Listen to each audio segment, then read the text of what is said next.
உறுதியான பற்களுக்கும் ஆரோக்கியமான ஈறுகளுக்கும் Gopal tooth paste.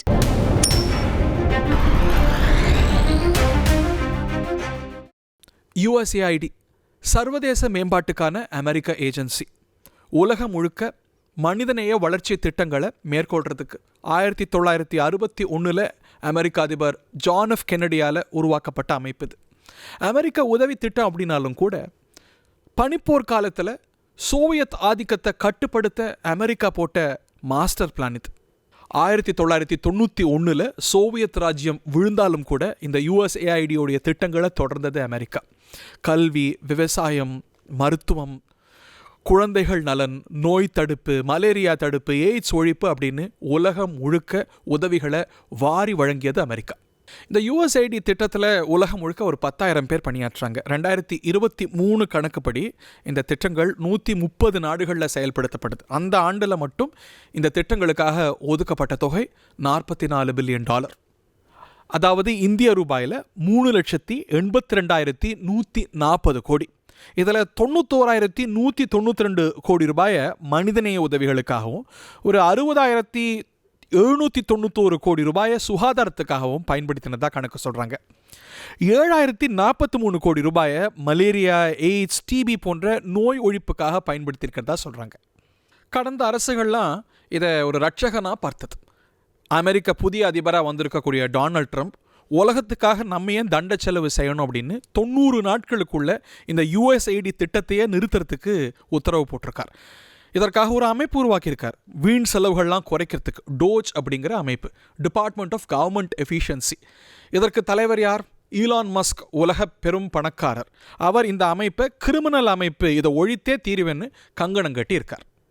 செர்பியாவில் LGBTQ பிரிவினருக்கு நிதி, வியட்நாமில் மின்சார வாகனங்கள் வாங்கிறதுக்கு நிதி, ஈஜிப்டில் சுற்றுலாவுக்கு நிதி, இதெல்லாம் அமெரிக்க பணத்தில் தேவையா அப்படின்னு பொங்கி எழறார் ஈலான் மஸ்க். ஈலான் மஸ்க்கும் ட்ரம்ப்பும் இதெல்லாம் மறு ஆய்வு செய்வோன்னு அறிவித்திருக்கக்கூடிய இந்த வேளையில் தான் இந்த நிதிகள்லாம் ஒன்றொன்னா ரத்தாகி வருகிறது. அதற்கான அறிவிப்பும் அமெரிக்காவிலேருந்து வெளியாகி வருது.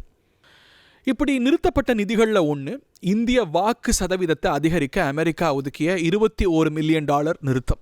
இந்திய கணக்கில் பார்த்தா 182 கோடி ரூபாய். இவ்வளவு பெரிய தொகையை முந்தைய அமெரிக்க அரசு இங்கே ஒதுக்கி இருக்கிறதுக்கான காரணம் ஒரு அரசியல் நோக்கம்.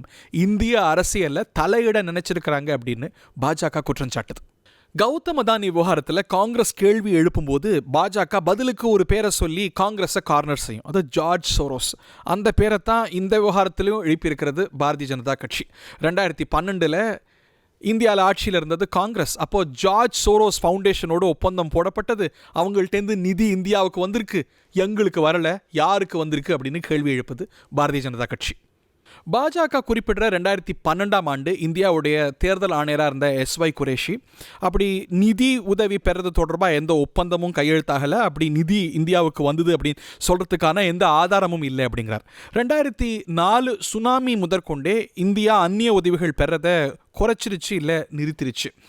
ரொம்ப எக்ஸப்ஷனலான இனங்கள், கல்வி, சுகாதாரம், இந்த மாதிரியான இனங்களில் மட்டுமே அமெரிக்க உதவிகள் பெறப்பட்டிருக்கு. அதுவும் ரொம்ப குறைவான அளவு அப்படின்னு தான் புள்ளி விவரங்கள் தெரிவிக்குதுன்னு சொல்கிறாங்க. இந்த USAID திட்டம் முடங்குவதனால உலகம் முழுக்க மருத்துவ கட்டமைப்பு முடங்கும் அப்படிங்கிற அச்சம் எழுந்திருக்கு. உதாரணத்துக்கு தென்னாப்பிரிக்காவை எடுத்துப்போம். அங்கே நிறைய மருத்துவ முகாம்கள் ஏற்கனவே இதனது விளைவாக மூடப்பட்டிருக்கு. இந்த மருத்துவ முகாம்களில் மட்டும் ஒரு 55 லட்சம் பேர் எய்ட்ஸுக்கு சிகிச்சை பெற்று வர்றாங்க அப்படிங்கிறது குறிப்பிடத்தக்கது. இப்போ அவங்களுக்கான சிகிச்சை பாதிக்கப்படுறதோடு புதிய பாதிப்பு விகிதம் அதிகரிக்கும் அப்படிங்கிற அச்சமும் தொண்டு நிறுவனங்களால் வைக்கப்படுது. இப்படியே போனால் வர 5 வருஷத்தில் ஒரு 60 லட்சம் எய்ட்ஸ் நோயாளிகள் உயிரிழப்பாங்க அப்படிங்கிற தகவலை ஐநா எய்ட்ஸ் தடுப்பு முகமையுடைய நிர்வாக இயக்குனர் வின்னி பியானிமா எச்சரிக்கையாக வைக்கிறாங்க. இவ்வளவு காலம் இந்த திட்டத்தின் மூலமாக உலகம் முழுக்க அமெரிக்கா உதவிகளை வாரி வழங்கியதில் ஒரு உள் அரசியல் இருக்குது. தன்னை ஒரு லீடர் ஆஃப் த ஃப்ரீ வேர்ல்டாக, ஒரு தயாளமான தேசமாக காட்டிக்கொண்டு உலக நாடுகளை தன்வசம் படுத்துறதுக்கான ஒரு யுக்தி. ஆனால் இது நமக்கு தேவையா, உலகத்துக்கு நம்ம பணத்தை செலவழிக்கணுமா அப்படிங்கிற ஒரு நிலைப்பாடை ட்ரம்ப் எடுக்கிறார். இந்த நிலைப்பாடு உலகம் முழுக்க பாதிப்புகளை ஏற்படுத்த போகுது, சுகாதார பாதிப்புகள், இப்படி பல பாதிப்புகளை உருவாக்குங்கிற கவலையில் நியாயம் இல்லாமல் இல்லை.